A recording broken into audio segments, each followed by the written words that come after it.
your mind, lost in. Hey, everybody, and welcome to Lost in the Groove. Today we have a author, a writer of dark fantasy books. Series is the War Minister series. His name is J.V. Hilliard. So, without further ado, J.V., welcome to the podcast. How are you? I'm doing well. Thank you very much for having me this morning. I appreciate it.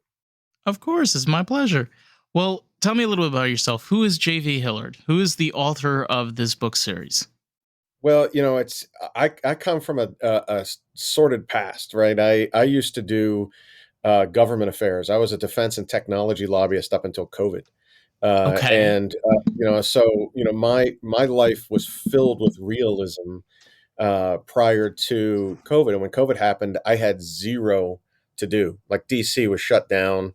My clients and everything were kind of on the shelf, and my wife kind of instructed me, to use a very kind word. She said, why don't you, you're going to drive me nuts if you're not doing anything. So do something. And one of the things on my bucket list was writing a novel. And I've always been a fantasy adventure fan, even from my youth. I've been playing Dungeons. I still, to this day, play Dungeons and Dragons. And if you told the folks that I work with in DC that, I've been playing Dungeons and Dragons for 20 years, they'd laugh at you. And if I told them I was writing a book, they would think it would be some sort of historical fiction or even something like that. And instead, it's this fantasy adventure thing that meets dark fantasy and epic fantasy, and they would shake their heads. Exactly, there it is, right there. So, ultimately, I think that where it came from was the silver lining in the COVID downtime. And I wrote a book. And then when I found a publisher, she instructed me as well. She said, "Look, fantasy adventures are not a book; they are a series. And Series I'll of publish books, you, but yeah. I want to see a series out of it." So what was originally supposed to be a 3-book series is now a 4-book series, which will end around the holidays this year, and then beyond that, probably another series after that, based on the success of the first couple of books here. Damn. Gee. So that's a really crazy shift, to go from working in a government office, to having that type of environment around you all the time to be like, well, I love D&D and I have a bucket list and I love fantasy. So I'm going to take this entire career change now. It's just, I mean, you did that. What was like that going through that like shift in career? You know, to be honest, it's great. I should have done it sooner. Nothing against what I did before. It's important, helping, protect the country with developing new technologies or helping tech companies that the government doesn't know exist, helping them find their way into the right halls and walls of Congress or halls and walls of the Pentagon.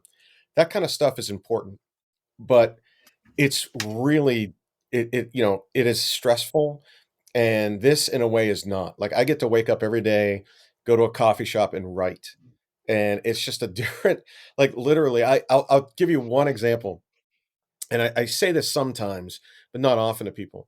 My first interview, when I was doing my first podcast, that's when the light went on for me. Because in my realm, when I would do an interview, whether it was a radio or TV show or a podcast where I would speak in front of folks, I was always spending about 2 days getting prepared for it, based on the fact that I thought people were going to come after me for something.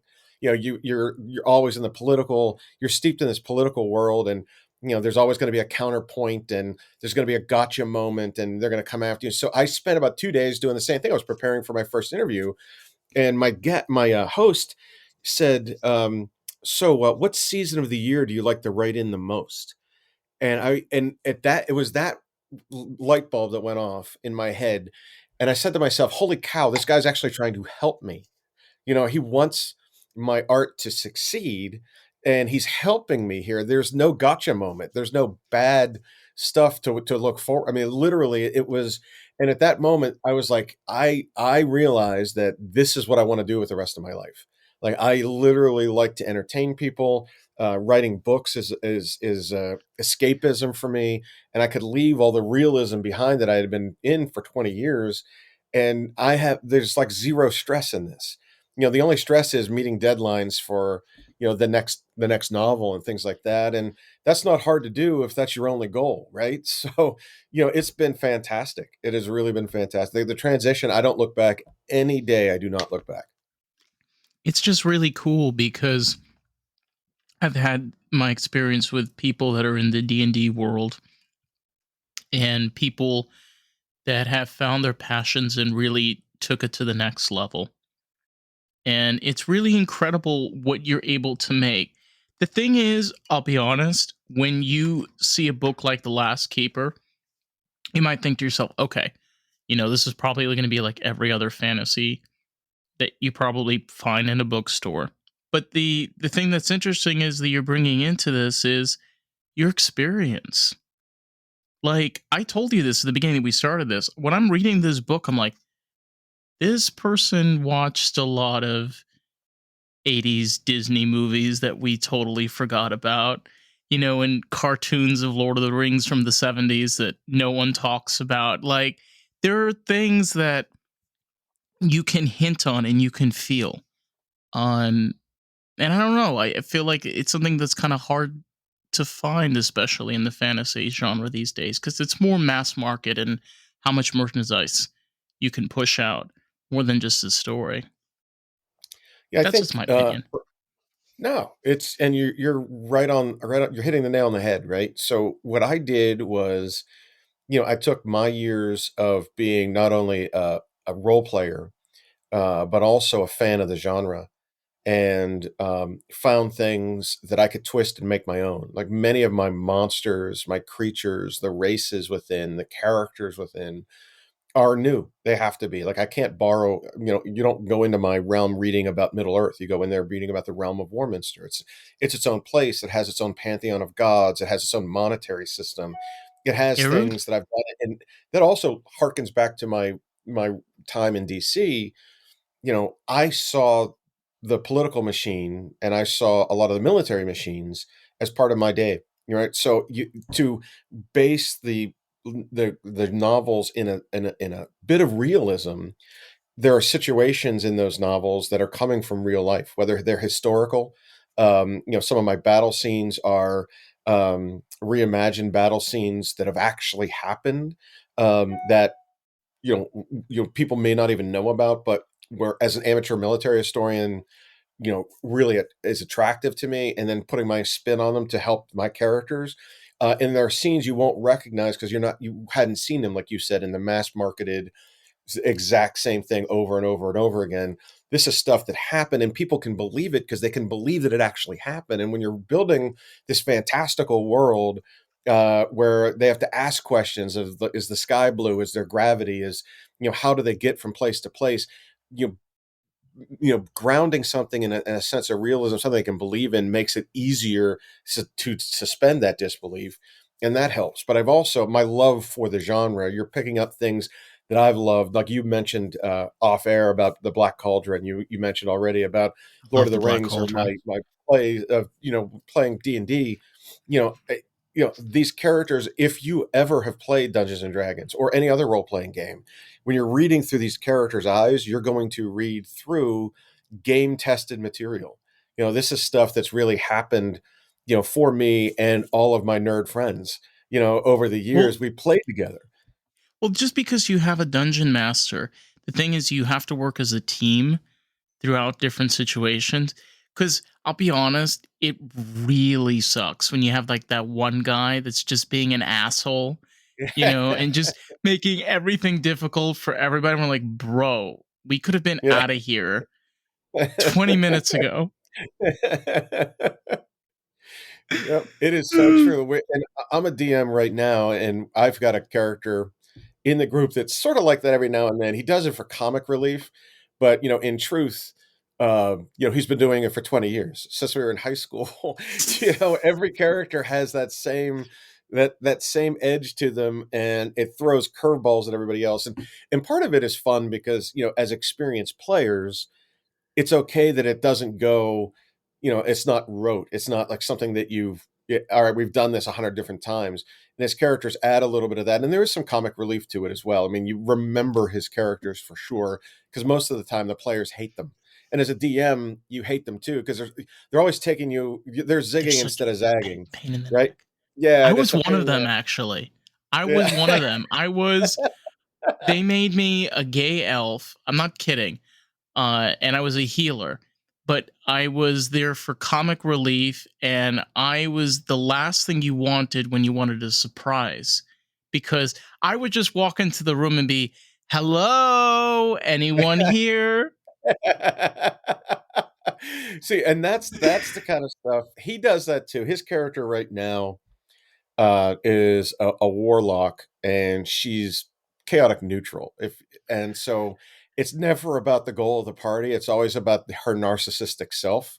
Oh my god! And his last character, he had it was a it- again it was a sorceress, and she of course like she would conjure blankets for her to lay on instead of using spells in battle or to help people. She would do things that were for herself, and it would just make everybody mad, right? And but that's good stuff. It adds to the flavor. But like what I've done is I've tried to do is take some of the experiences we've had over the years, whether it was me as a player. Some of the characters are based on some of my player characters. Others are based on just adventures that we've had, and I've knitted them all together to create this quilt. And it's the Realm of Warminster. And it some of it is completely. I mean, it comes from different places and different adventures, and some of it is brand spanking new. Like I just created it up as a good storyteller would, as a good dungeon master would. But then I've also taken aspects of things that I believe that people enjoy. So you'll see things in there as you get deeper into the novel that are typical, human struggles, right? The struggles, duty versus love, where you have this forbidden love, or is there, that Darth Vader moment where you have a chance at redemption and things like that, or this person isn't just evil; they weren't born evil. They made a bad decision, or something happened to them, and it went down a path. And do they come back to the light, or do they stay in the dark? That kind of stuff. And people, I think, gravitate to some of those tropes. So you'll see a lot of that hero's journey in there. You'll see some of those things that wrap around. So it's not, even though as a player you'll read it and be like, oh, this battle scene, I can see it happening because I think that way when I'm in the game. But also it's unique. Like I can't wait for you to get to the antlered man, or when you see what happens to Great Taurus, the villain in the novels, and some of the other kind of cryptids, as I Well, I refer to them, the mean, monsters. I, well, I got to the part where the Antler Man is in the vision. Yep. Okay. Oh yeah. Now, here's something that I wanted to touch on is the touch on like these characters. Like we've talked about black unicorns that have two horns. So if you're curious, a black unicorn is the opposite of what a white unicorn is. They're the opposite of light. They're formed from darkness. Yep. And I put a twist on that too. So just keep reading. Hmm. It's not going to be what you think. I'll put it that way. But you're right. I mean, the concept behind the tetrine, which is the horses in which you refer, comes from the fact they come from the deep south in the realm, and there's sort of like this. There's a like a sort of a voodoo cult there named the Pilk, and they worship these creatures, but they're born from elven blood. They were the herd that was left behind by the ancient of the elves, this goddess named Alexis. And when she went to the Hall of the Ancients, which is my version of Olympus or Valhalla, when she left the terrestrial realm, she left her herd here, and they're still attuned to some of the elven characters. Now, these elves in my realm aren't the same as Tolkien elves. We've got Vermilion elves, we have Raven elves, we have Cascadian elves, we have Right, because Dale elves. In Tolkien, elves are a pure version. They're closer to the one, Right. to the one creator. Whereas with yours, they're just a different species. They're That's right. species of elves. That's exactly right. They have their own different individual like codes, and there's almost like a sort of a like an Indian caste to them. Where the Vermilion elves sit atop the rest, and then the rest of the elves are kind of beneath them by birth, Like and High that's a Valyrian. challenge. Pardon me. Like High Valyrian. That's right. And there is a challenge to that strata that happens with an elven princess who has to make a determination of whether or not she keeps it or if she breaks it because she realizes that this is sort of an old way of thinking, and it's time to move forward. And she falls in love with Sir Ritter of Vulcaneer, who is the opposite end of the spectrum. He's half human and half raven elf, which makes him trollborn, and that's my version of a Muggle, right? And they're kind of looked down upon. So neither the Raven elves recognize him nor do the humans, because he's sort of this Half breed. hybrid. Yeah, Yeah. total half breed. And she falls in love with him because once she gets to know him, he is heroic. He is dutiful. He's everything that's good, and yet she's supposed to not even fraternize with him because that you're not supposed to touch. Don't Right? talk to him. Right? He's a trollborn, and so I there's don't some know. some like It real cool social challenges in there too, which I think are fun to kind of can throw it we around and get people talking about. can we like break the ice for a second and just come to the realization that elves are just cults? They are. They're cults. They hate humans. They're like, no, we want our own blood. We're purer than you. It's like, bro, you're in a deep cult that's going on for thousands of years.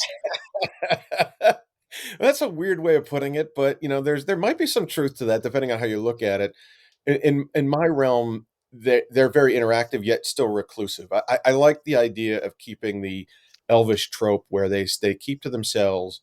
Um, they are their own nations when it comes to that, but there's also a sense that there are plenty of places like Ravenshire, which is a half human, half raven elf settlement within Ravenwood, um, where that branch of elf is very they're even though they're quirky, they're social, and they don't mind interacting and even living with humans, where others would, like the Dale elves from the Emmerdale, they would never come. They're going to be reclusive, live in the woods. The standard Tolkien elf or the standard D&D elf, where it's like, well, we're coming out because you need us, and that's the only reason we're here, Mm-hmm. kind of stuff. But AKA that's the money only and thing they gold. do. Yeah. Yeah, pardon. AKA money and gold, Yeah, and precious things. Yeah. yeah, yeah. So you'll see those kind of things in there too. But I try to stay away. I've created my own races, right? So you're not going to see dwarves. You're not going to see halflings. You're going to see things that I think are likened to them. Like I have twergs that do the mining and live underground, but they're more animalistic. They've got tails. Lardles are my version of halfling, but they're more like halflings on steroids. These guys are crazy barbarian berserker halflings, which are kind of fun to have if you're going to use that term. And Well, if you look at history, if you want to look at, for example, Slavic tribes throughout history, they were compared to Norwegian or Vikings. They were a lot smaller. They weren't as big as, for example, Vikings were. So in a way, you do have these interactions and histories of these smaller men.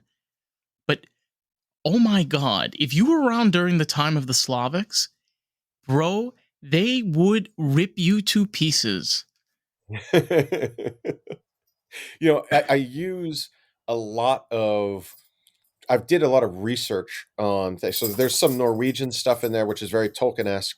I also have some Native American stuff in there, where the antlered Ooh, man comes from, the skin yeah. stealer comes from. So things I looked at, Eastern cultures and took some inspiration from them for some of these sort of creatures, like the spring heel, for example, or these, like after Spring Heel Jack, around the time of Jack the Ripper, which is totally different, but it's an entire race of these creatures that can spring into the air, and like these fighting halflings. It's a lot of fun. It's unique, but it stays within the confines and the rubric of fantasy, where if you can pick Right. it up and go, like, I know what that is. This is a cool spin on it. But I know what that is, and I know where he's going with that. And so I think it makes it unique and fun for people. And that way they're not seeing the same thing just retreaded over and over and over again. Well, if you take a series, because we've been talking about a lot, this is like Tolkien. Tolkien was a linguist, so he wrote languages and he created Elvish, and out of Elvish, he created Middle Earth.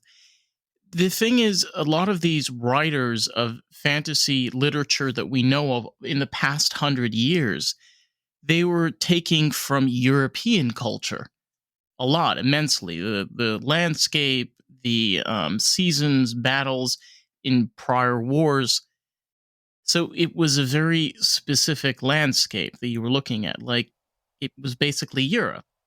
That's what Middle Earth is. It's basically Europe. But then if you have something like this, where you're taking in from Native American culture and um, Victorian era British times and cultures from around the world, and mixing in modern things as well, it kind of spots out because we're so used to that old idea and interpretation of what it was. Yeah, It's and you'll strange. find a Yeah. well, yeah, but look, I get it, right? You want to stay true to the granddaddy of them all is Middle Earth, right? And I think Right. Martin put a stamp on it with Westeros, kind of creating his own stuff. My Yes. my problem there is what you had just described. It's not necessarily homogenous, but if I'm creating a realm, it's got to be a realm, right? And so there's going to be places that are more advanced than others, and others that are more primitive than others. There's got to be different seasons, as you've mentioned. And even though, my first four books start off in sort of a very northern area. In the realm, it's a northwestern area of the realm where much of this happens. And there are four seasons. There are places in the realm that are tundras. There are places in the realm that, like the Chilean Desolates, that has these strange sort of like iron storms and stuff like that. It almost has a sci-fi spin to it. And to your point, I have a city that I call Abacus, which is a city of scholars and freethinkers. And you can go there and study anything you want. And it's sort of like a free city. It's almost like if a university would become a city, right? Like that kind of sort of like free thought. People would get there, and they don't care where you came from. They don't care what race you are. They don't care, what you're there to study. You're just there to study. And there are rules around that, where the rules are, this is peace. They even have a magical mace called Peacemaker, that if they hold it high, it forces peace on everybody. So they don't have battles. No, there's still an underbelly in all these big cities, but that's how I'm able to mix in advancement. And I'll take this to your point. Like if you look at like Jon Snow, for example, in Game of Thrones, that guy Mm-hmm. was the 999th guy on the I forget what his title, the High Watcher on the wall or whatever, and he's still using a sword and shield. 999 generations of the same guy using a sword. They hadn't advanced anywhere, right? Where Abacus allows me to that's my sort of James Bond Q character. That's the entire city. And they make these little itty bitty sci fi advancements so that I'm satisfying the 95% of the people that are reading my fantasy without throwing sci fi in their face. But like for me, someone that reads both sci fi and fantasy, it shows that, hey, you know what? There's a little advancement to this society. And so you'll see things. And most of the time, those advancements are used by the good guys to beat the bad guys. It gives them a little bit of an advantage. And sometimes the bad guys have these devices too, because Abacus doesn't care. They're totally neutral. And so they do have folks that'll make you crazy devices that you can use. And again, I've used my military history background, to follow things like Greek fire and the way that they fought on naval vessels with quicklime and stuff like that to blind people. Like you don't find that in like Tolkien. You don't find that in Martin. Like and I just feel like adding that little bit of technology, I think helps push us forward. And again, it makes it feel more real, like the society is advancing and there is a place you can go to learn these things. And there is this freedom of thought that's within Abacus that might not exist everywhere else in the realm. And I think that makes it different and makes it fun. Yeah, it's kind of like it's like being stuck in Woodstock forever. You know. It's Well, like 1969, and you can't get out, bro. Like LSD keeps running through. Uh,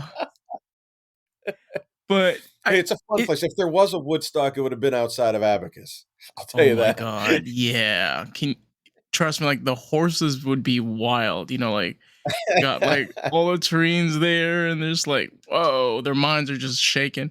No, but like all serious, but like it just opens up just new questions and new possibilities. I mean, the thing is that we are advancing as a civilization. I mean, are we? I think we're at a point already where I think we just need to be able to expand.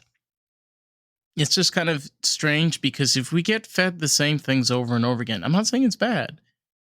It's great. It's just how much of the same thing do you want over and over again? Yeah, and there's a point where even though it might be traditional, or there might be some ceremonial stuff to it, or there's a rite of passage, at the end of the day, it's always there's always going to be something new. Like things that were not okay when I was a kid are okay today, and there's new technologies, and people communicate differently. Like I have a, you know, you know, I had flip phones, right? And I didn't have a smartphone, and my head wasn't always buried in my text messages. And I have, interns that work for me, and it's like, look up, talk to me, can you do a call? Can I meet you somewhere? And they're like, well, I prefer to talk by text. And I've seen people, I'm not naming names because I don't know who they am, who have broken up with their significant others over text. I would have never done that, right? And there are things that just happen, and you just have to accept, hey, you know what? I'm no longer the next generation. I'm the older generation, and I've got to learn what the new guys are doing, and see how they're playing. And so change is good. It just oftentimes comes. It's difficult for some, and it takes time. And I think there are those that want it right away, and there are those that don't want it at all, and that's what kind of slows it up. And I think that's good. It's easier to like kind of piecemeal your way through it. But like you said, I mean, that's what I like when I'm writing. I think it's different than what's out there. It's not the same stuff, but it's familiar enough that it's safe to pick it up and then say, "Oh yeah, I like what he did there." Or, "Oh, this is interesting. I didn't expect it to go this way," and that's why I enjoy writing the way I do. Have you had interaction with like fans of the series and their response towards the books? Yeah, so there's two answers to that question, right? There are Okay. those that offer constructive criticism, and there are those that are fans. Like I think the most humbling thing for me is when I'm at a book signing, or I am at a convention, or I'm giving a speech somewhere, and someone comes up to me and they've drawn fan art, or they tell me, please don't kill this character. I love this character, or whatever it is, and they're invested in it, and they want to know when the next one's coming out. That's humbling because then you've impacted somebody, and that they're waiting for that next bit of entertainment that you're going to throw their way, and you hope that you satisfy them, even if it's not exactly what they want. You hope it's good enough for them to continue to read the next and the next and the next. And then there are those that just don't like it because they're challenging, and it's a little different than what maybe that cookie cutter marketplace allows for. And that's okay too, because if they've told me that they've read the first three and this is what they don't like about them, then that means they still read the first three, right? So it's like I've pulled them through, enough that they keep reading, and or they sought me out to tell me what they think. And I've got, Right. it's the old adage. My publisher says this a lot. She says, "Look, it doesn't matter what the review says. It's the fact that they took time enough to write you a review." And I've Exactly. had some reviews that are 5 stars and others that are 2 stars, and you're just like, "Well, what did you do there?" And you have to be you have to recognize that iron sharpens iron, and you have to have a thick enough skin that to see that constructive criticism and say, all right, well, that's how I can improve my writing for the next and the next and the next. And you do.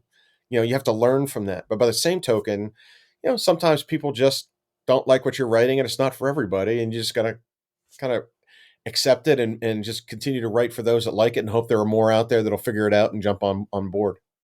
Well, the thing is, there's enough content out there that if somebody doesn't like something, they can always swipe right or swipe That's left. right. Exactly. I think that's a It's really good way funny. of putting it. It's funny you mentioned text messages because I'll tell you this right now. I remember when you used to get 1,000 characters. That's right, 1,000 characters. you can use every month. Okay. You're like, oh, okay, 1,000 characters. That's not bad. Wait. Then they would give you only 3,000 minutes. Okay, that's not bad either. It was like $50. It was like $50. It was so expensive. It was horrible. You had to like watch every minute and watch every text. It really kind of, I guess, gives you a tool where you can kind of appreciate the time that you put into writing things because it was expensive. Mhm. Yeah, and I've seen it where, you know, when text messages started to become a thing, I thought it was just gonna be like an instant message, like a quick message. Now people live their lives on text, and I was Paragraphs, trained. essays.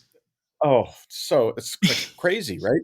And like I prefer human interaction. I want to see. I need emotional intelligence to tell me how that person's reacting to something. I need to see them. I need to hear the intonation in their voice. I need to see their body movements to tell me what they're. But text messages could be so tone deaf. And you're just like, am I reading this right? Were they in a rush when they sent this to me? Or are they? If I'm reading this with a happy face, or am I reading this as them yelling at me? Like you never know, and it's just like you know, I just prefer the physical interaction because I think it tells its own story. And then where the person's coming from. And I think that some people hide behind their internet muscles, and the stuff that they send in text messages or emails would be stuff they would never say to you in person. But Here's because they had time to think about it, they could type it. here's the thing though, right? Because you write books. So, this is text that you're reading and it sparks emotion and feeling, but text messages, which is also text, like, you're reading, does the exact opposite. It's very odd on how one form sparks emotion and creativity and thought, and the other version is just don't tone deaf. Yeah, it It's depends weird. on the person who's sending it, right? It is the message that's leaving, and for someone who's conscientious and cares about what they're sending, they're never going to send something that reads terse, or maybe there's a code where if I just send someone the name that okay, that means what you just said to me is fine. Don't be offended when I just send you okay. That doesn't mean I'm blowing you off. But in a book, especially an epic fantasy book, you have words, there's depth, there's density, um there's opportunities for me to provide description that you want to read. You're volunteering to read it when you pick up my book and flip through it, or you scroll down in it, or you listen to it audio. You want that because I'm storytelling. When you're doing a text, it's usually something quick, like I'm in this parking lot, or pick me up here, or what are you doing tonight, like that kind of stuff. And so people don't, and not everybody's a good storyteller either, right? It comes down to it. And if you're not thinking about what you're sending, sometimes that could be read as tone deaf, or in a different kind of attitude than you would, and you would be more conscious of it if I was standing next to you. Like, you wouldn't say the same thing to me, but if you're sending it in a text, you can almost vent at that moment, and a lot of people do that and don't think about it. Well, it's so hard in many ways to sit there and read, especially these long texts. Even more so is, for example, like reading books, is that we have so much time working and life gets in the way and this comes up and that. It it sometimes feels like an absolute struggle just to take the time to relax, which is kind of the experience of reading a book. It's kind of giving you your time to be in the author's world, and kind of imagine not working a 9 to 5, driving over an hour every single day each way. That's right. Well, you hit on something that's a generational thing, right? Kids that are Gen Z and beyond, Gen Alpha, will never understand that there was a time when 9 to 5 meant 9 to 5, right? You had time off afterwards. People, you were unavailable. You didn't need to respond to a text within 30 seconds, or else you were ignoring me, kind of stuff. There's a demand now for instant gratification because of the devices that we have. Right. And there's a 24/7 attitude to that that didn't always exist. You There were just had a times where I was like, telephone. right. You had a And if you didn't landline. want to talk to someone, you just unplugged the phone, right? Yeah. And they couldn't reach you. Or you had snail mail before that, where people would have to physically send you a letter, wait Mhm. 3 days for you to receive it, you to get enough gumption to write back. They wait 3 days for you to get it. And it was a week between communications. And here it's like the telephone opened that up, and now it's like if I get a text from someone and I don't respond within the hour, they're upset that I've somehow deprioritized them, and there's never any time off, right? And that's it's kind of weird because you see that in novels, right? And I say that only because there's a need for instant gratification in so many aspects of our lives. Like I'll use a perfect example of my own. I found myself doing this last year when Stranger Things came out. I binge watched it. I didn't want to wait every week for the next episode to come out and have to, DVR set so that I can see. I wanted to sit down over the 4th of July and pound it out, and I did. And that would have been unavailable to me in every stretch of the imagination 7 or 8 years ago, like literally not that long ago, Well, right? And now because the expectation is I need it now. well, Now, because I'm because demanding it now. well, because we had only cable, so here were your options. You had maybe Showtime or HBO if you wanted to watch a movie. If you had a DVR and you could record it, you did that. But if you didn't, you'd have to be there at 7 or you're not That's watching right. that movie. Or you threw the old VHS tape in and Yeah. and taped it, not record it, you No, taped you it. taped it. And it was horrible quality. You had like lines used to go through, it Yeah. used to freeze. It was terrible. Oh, just so bad in every way. So But bad. now that doesn't exist. Even in writing, like my books average around 500 pages, per, like 470 something pages. You just can't write them. They don't have like I can't rapid release them every month, right? And so you've seen people adjust to that, and what they're doing is Kindle Vella. Kindle Vella pops up, and now you're literally digesting it one chapter at a time. And once a week, I can send you a new chapter, and those episodes are 800 to 1,500 words long on average. And it's so that folks that have a hard time sitting down reading a whole book can digest these things while they're on the subway, while they've got time when they're a soccer mom and they're watching their kids play. They That's can genius. fire through a couple of those episodes, right? And so you're getting books delivered to you in this serial format that wasn't available. It just wasn't available, or it was in like the old school magazines where they have Pulp Fiction and serials where you had to wait the next month to find out what happened, with the stories that went along. But it was like a month between. Now it's like a week between or 3 days between, and we want. And it's like that on demand stuff that you have that the internet has brought us, not just for that, but everything. You have all of this information at your fingertips. It's not like you have to go to a library and research it or you have to go to school and learn it. I can just download it on my phone in 30 seconds or less and put it in Right. my presentation. And now with AI, man, is that scary. That is going to blow up in a big way. You think the people are complaining about social media? Wait till that happens. Yeah, I mean, my biggest fear for AI is with podcasting because it does minimize a lot of the tasks that I have to do for the podcast, but at the same time, I'm not willing to accept it. Um, it's just like it could write your own descriptions for you, covers, anything you want. It does. Um, I don't know though. It takes away from the originality. That's kind of what I love about a creative and fun book is just the originality in it. It's just hard for me to see that and experience that with artificial intelligence. Even though there have been books that have been written by AI and supposedly are really good. I don't know.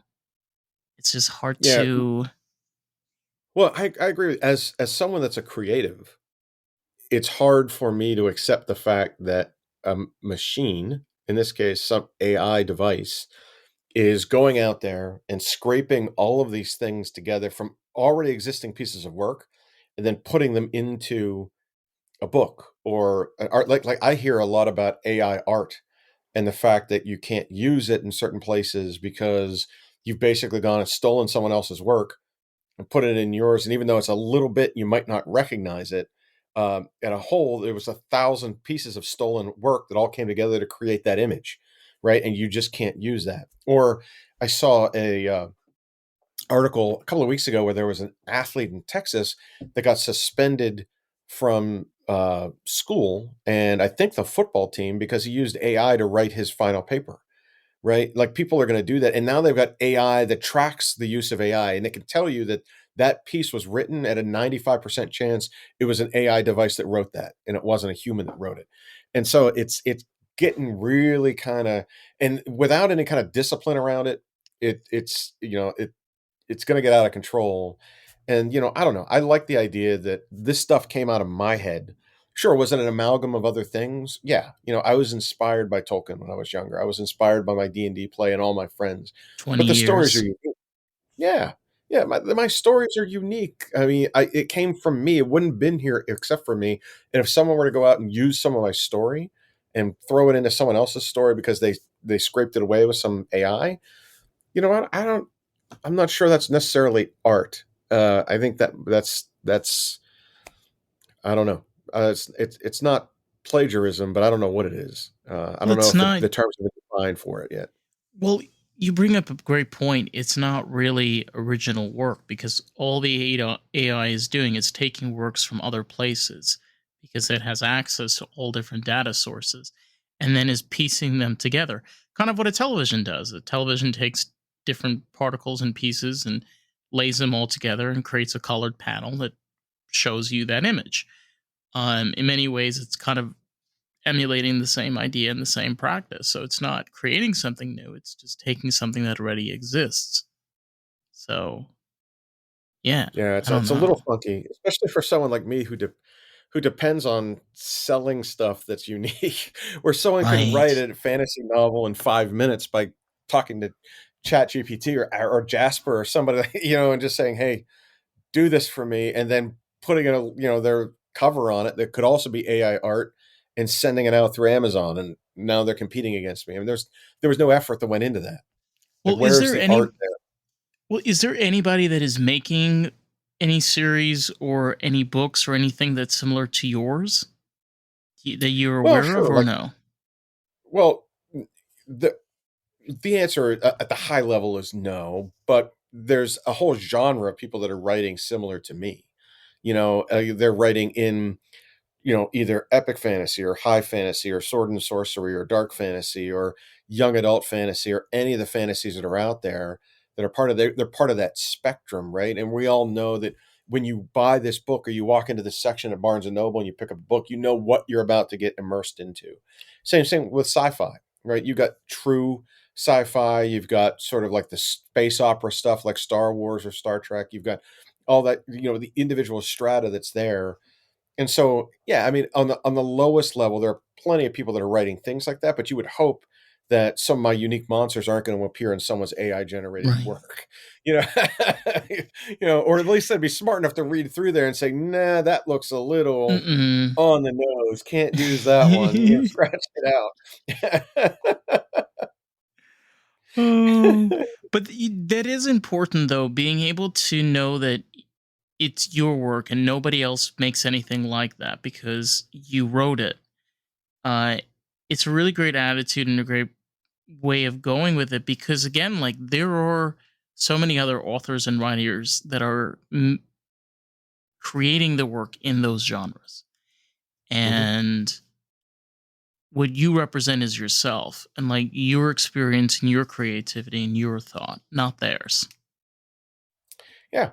And you would hope that people like that kind of stuff, right? Not every author is going to be as successful as Terry Brooks or R.A. Salvatore Or or any of the J.K. other folks. Rowling. Yeah, J.K. Rowling. You're never, those are lottery tickets, but that's not why we do it, right? Like, some of us do it because, um, it's something that's in our head that we need to get out on paper. It's like, oh, I got this great idea, blah, here it is, and I'm going to type it in my keyboard, and I hope somebody likes it. But if I sell 50 of these books, I don't care. I just want to tell the story because it's a story that's in my head, and I think people will enjoy it, right? And then there are those that are out there that are written in a way where they might not ever succeed, right? Like, they may not have it's like I read a lot of books that are just thrown out there, in particular by indie authors that kind of flood the Amazon marketplace. You start reading them, and you stop, and you're like, "Look, this needs to be edited, or someone needs to take a look at it. There's a big plot hole here, and things like that." Where what I've found is writing a book is actually a team sport. I've got a publisher, I've got a development editor, I have 2 copy editors, I have a beta readers that are part of that I bounce ideas off of as I go through it. I have an illustrator that puts together my covers. I have people that are out there that help me promote the thing. And so it's a team, it's literally a team sport. And you just can't do it successfully on your own. You have to be able to share your stuff with someone else to read it, and they're going to say, "Well, this is misspelled," or "I don't get this," or "There's a plot hole here," and you have to work with them to make sure that you're taking away all of that negative stuff that might be in there before you put a final product out. And a lot of people don't have the discipline to do that. It just I've seen novels go out the door that they're like, you should have shown that to somebody before it hit the go live button on Amazon or wherever it is. But look, I get it.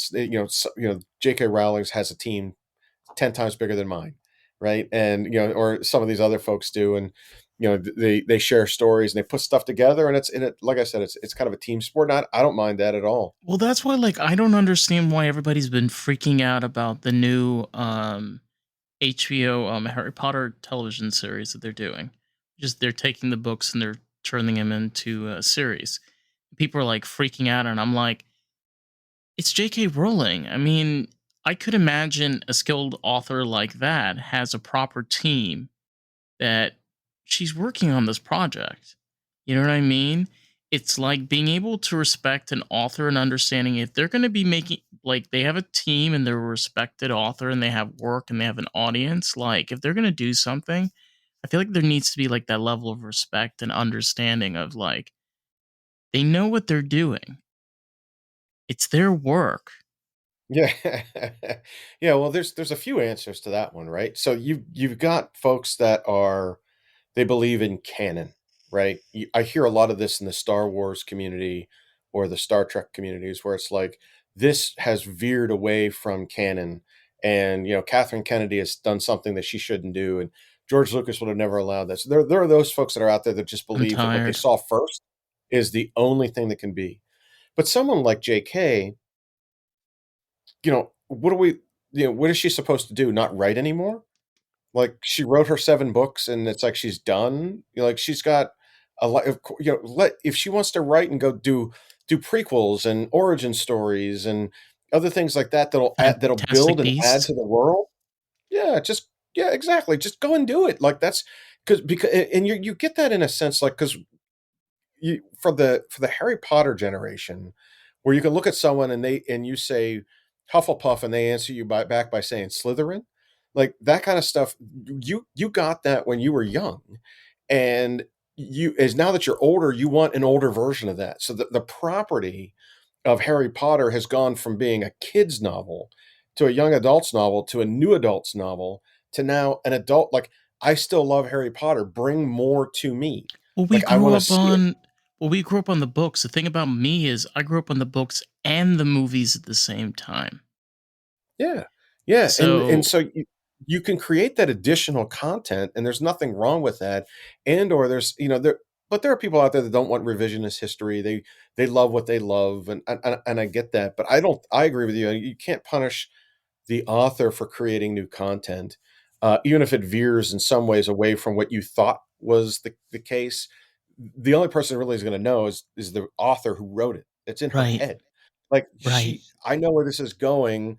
You might not have seen it in the first 7 books. You might not have seen it in the first 7 movies, but this is where it was in the back of my head. I just didn't have time to put it in there because I was telling a story through Harry's eyes as an 11-year-old, as a 13-year-old, as a 17-year-old. And now that Harry's an adult, or other stuff has happened, let me explain what that gap is. And so it's like the gap between Star Wars 4, 5, and 6, and 7, 8, and 9. It's Don't like give me there's time. don't get me started with the I'm so done with Star Wars. Like, it's X'd off. I don't talk I'm about it. just using it as an example. I'm I know, sorry I I know. brought it And up. no, it's okay. It's a little hard to take in, but I mean, for your own For your own series though, because now it's a book and you're going to continue writing for a long time, seeing people growing up with these books and eventually, I don't know, movies. Maybe there might be a TV series. Who knows? Maybe even a game. That'd actually be really cool if this turned into a video game. You know, it That would be is. so. Oh, no You way. Yeah, so it launches the AR version of the game launches in 2024 and the VR version of the game launches in 2025, and it's also being converted into a graphic novel. So if you're a fan of Ooh. comic books and as an adult, like I was a nerd comic guy, of course, when I was growing up, I was a big comic guy, but now with the graphic novels that can go a little deeper, taking what I've written and turning it into a different medium that you'll find in a video game or you'll find in a graphic novel. No, I've not got anywhere near movies yet. I got to have a lot more sales, a lot more following before they'll they'll consider that.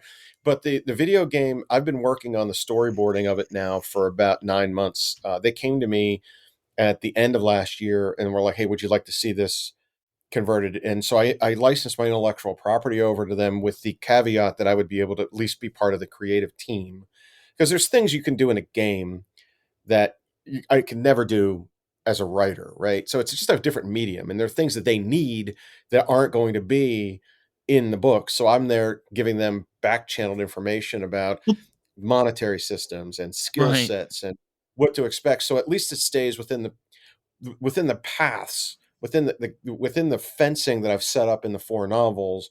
They know that they're in there. But if they want to do something unique, they've got the creative license to do that, right? Because it's an RPG game, but it's a game that you're going to be able to create your own avatar in. You're going to earn your own, currency that you can then use to buy skill sets as your character gets trained. You can become a knight or go on and get additional powers, and you find stuff.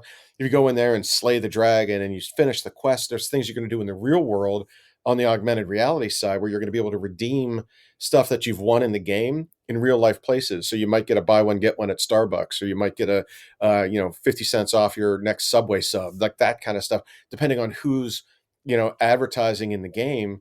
So the game stuff is happening. It'll be out around this time next year, Damn. and fingers crossed that it goes smoothly. And then it'll be another year before the VR stuff comes out. But that's also in process. The graphic novel, literally it just started a month and a half ago, and it's in they got the first six panels done, and that's Colored or about black and it. white? Yeah, what's that? Colored or black and white? Right now, everything I'm seeing is black and white, but they haven't. That's because we haven't Ooh. talked about it. So but it is pretty cool, so and for a comic guy like me, seeing it taken into that format and seeing Mm-hmm.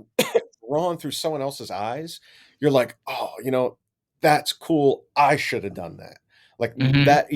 I inspired that vision in their head, and then they inspired me to write other things based on what they've drawn, and it's just like this cool sort of like creative collective that's going on, that's part of that, and they ask questions all the time about we can't get your 3,000 words into our 6 pages, so tell us how do we get that to happen. And so it's a different medium. You have to learn and listen to people that know that medium better than you do. Like I know the authorship stuff. I don't know how to make this a graphic novel. I don't know how to make this a video game. And when they come in and they tell you, oh, this is what we're doing, this is what we're doing, what do you think? And you're like, I don't know what half of that means. Yeah. From a gamer perspective, yeah, all right, I'm a gamer, so I get some of the language, but at the end of the day, I'm not a tech guy, so I don't know. When I tell them, "Can you do this?" and they're like, "No, we can't make that happen with AR." And you're like, "Oh, it would be great if we could," but you just don't know it, right? So you're learning on the fly, and it's been a I lot of love fun that. sitting on the sidelines watching these guys work, man. It's its own art form.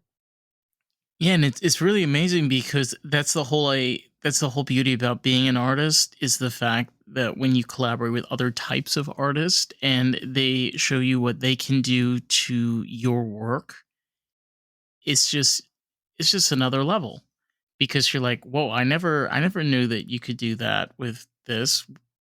Okay, interesting, cool. I don't know how this works, but all right, let's make this happen." It's so true, and it energizes you. It and it there's there th those 2 things I think are the things that get my juices flowing was when someone comes up to you at a show and they tell you how much they like what you've written, and they can't wait for the next. But then also working with others that have now enhanced your work, and you're like, "I could have never done that on my own, and I didn't even think of that, and look at this now, and it's just so much better as a result of that." And then I'm inspired to use stuff that they've created back inside my own medium, in the writing side, and it's just, man, it's so much fun. That's I think that's the best part of what I do is sharing and hearing what people like. Even if they don't like it, then I know not to do it next time. And they're not always right.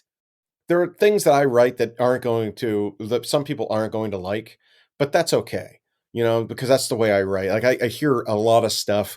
They throw out things like Stephen King's rule about using adverbs or not starting a book about in a dream sequence.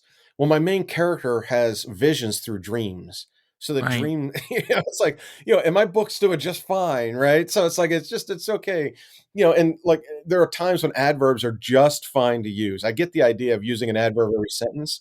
I really do. But at the end of the day, not everything is a lazy dialogue tag. Sometimes it's Well, good. yeah. I mean, I recently took my GED and I was like relearning about adverbs, and I was like, oh my god, I love this. I'm like, why don't we use adverbs more? Because they do. It's very expressive. Adverbs allow you to have a better understanding of settings, better text of the sentence, because you're adding more detail in. You don't just have an adjective, you don't have just a noun or pronoun, you have an adverb. It kind of helped that flow, and it's just it's too wordy. I hate that. It's like I hate when people use that term. It's too wordy. What does that mean? What does too wordy mean? Please tell me. Yeah, did you understand what I was saying, and did you understand it better because I was too wordy? Not verbose. It's like, I get that sometimes people think that I write dense, and I do. Tolkien wrote dense. Martin writes dense. It's okay. Hawthorne wrote dense. Like there are people out there like pick up a Bram Stoker novel. He writes dense. He's giving you the description because he wants you to disappear into what he's telling you. He doesn't want you like some people just like to have just enough so they can picture it in their own head. Sometimes I want you as a dungeon master, I want you to know exactly what I'm saying because your character is going to have to react to my description. So I want you to know everything about that cave you just went into or everything you see in that monster's lair. And maybe that's a bad DM habit, as opposed to, it's a good storytelling thing, maybe not so much for books, but I'm pretty happy with the the success the books have found to date. So I'll take some constructive criticism here and then. It's good to have a balance, and to have people give out their opinions. But the one thing that I have the most difficult time understanding is when someone doesn't understand the process and then they give you advice. It's like, do you understand what I'm trying to do? Do you really understand my purpose over here? Yeah. Yeah, you get that a lot where like, why isn't the next book out yet?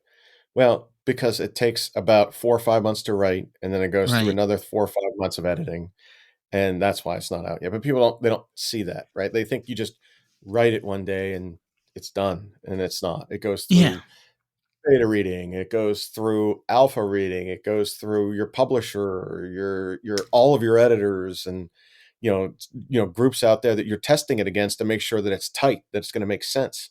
And that's not always easy. And you have to forgive people that don't understand.